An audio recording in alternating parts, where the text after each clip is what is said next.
আজকে আমি তোমাদের সাথে শেয়ার করলাম রবিবারের লাঞ্চ থালি। ভাত তো ছিলই, তার সাথে একটু লঙ্কা আর লেবু দিলাম। আর উচ্ছেগুলোকে আমি লাল লাল করে একটু কুড়মুড়ে করে ভাজা করে নিয়েছিলাম। আর যেহেতু গরমকাল, সেই জন্য আমি একটু লাউ দিয়ে মুগের ডাল করেছিলাম। লাউটা পেটটা ঠান্ডা করবে। আর মুগের ডালের সাথে আমি করেছিলাম মুচমুচে করে একটু বেগুনি। এরকম বেগুনি আমি ভেজে নিয়েছিলাম কুড়মুড়ে করে। আর আমি একটু পনিরের ডালনা করেছিলাম।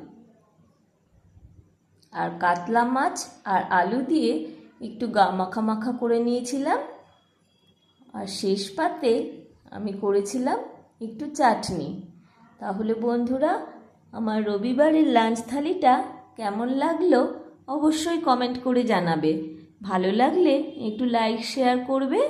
আর চ্যানেলটিকে সাবস্ক্রাইব করে আমার পাশে কিন্তু অবশ্যই থাকবে। তাহলে আজকে আসছি।